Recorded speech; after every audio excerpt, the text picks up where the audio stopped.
Grupo CPT presenta Conociendo los instrumentos y técnicas de la evaluación. La evaluación es un proceso continuo, sumativo y cíclico basado en la recogida de información para poder tener un conocimiento de lo más cercano posible al verdadero proceso de enseñanza y aprendizaje del alumnado. Ello identifica aquellos logros alcanzados y los que necesitan ser reforzados, dando oportunidades de mejora en cuanto a la calidad de aprendizaje del alumno. La técnica de evaluación es el procedimiento o método por el cual se obtiene una información determinada. Responde a la pregunta de ¿cómo se va a evaluar? Estas técnicas de evaluación son observación, encuesta, entrevista y pruebas. Los instrumentos de evaluación son los recursos específicos que se utilizan para conseguir la información y se centra en la cuestión de ¿con qué se va a evaluar? Como ejemplos de instrumentos tenemos la escala de estimación, el portafolio, la rúbrica y los exámenes. El uso de las técnicas e instrumentos de evaluación poseen una funcionalidad integral y de interrelación regida bajo los siguientes parámetros. Ellos deben ser procesales, sistemáticos, flexibles y participativas.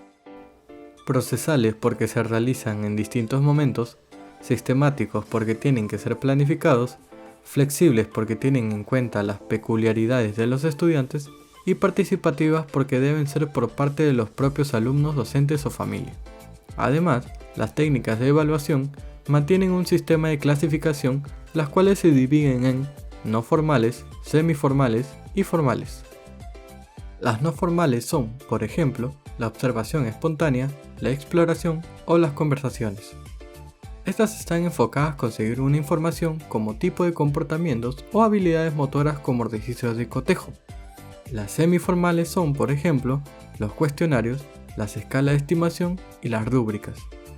Estas suelen ser las actividades y trabajos que realizan los estudiantes en clase y fuera de ella.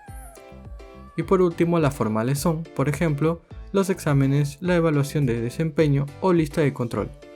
Ellas se realizan en momentos concretos como al culminar un tema específico, por lo que conlleva una planificación más detallada. Ahora pasamos a los ejemplos de técnicas de evaluación. Como primer ejemplo, presentaremos la técnica de observación. Esta se compone de los siguientes instrumentos.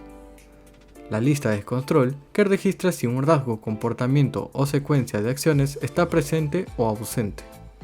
La escala de estimación, que recoge una lista de rasgos para evaluar de manera gradual según su nivel de logro.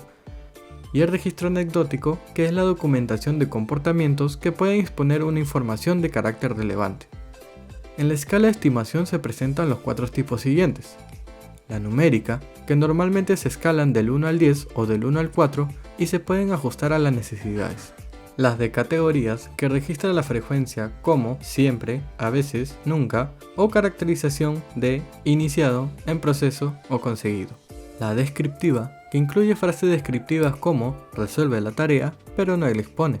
Y por último, la rúbrica, que tiene una estructura de matriz o tabla en la que se desglosan los niveles de desempeño.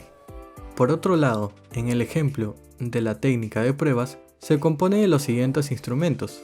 La valorización de la realización prácticas, que se trata de la evaluación práctica en distintos contextos.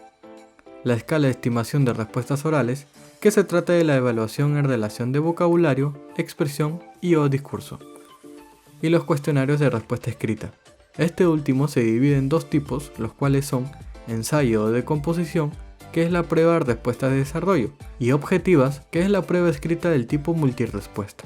Del mismo modo, para el ejemplo de la técnica de revisión de tarea, se compone de los siguientes instrumentos: informes, trabajos o monografías, que son los trabajos escritos específicos; cuaderno diario de clases, el cual es el registro y análisis de las tareas de clase, y estas se combinan con la escala de observación; y por último, portafolios, que es la recopilación de trabajo de los estudiantes en un área específica. Entonces, de acuerdo a la información que acabamos de recibir, ya podemos dar inicio a realizar una evaluación correcta y guiada sobre la necesidad de nuestros alumnos.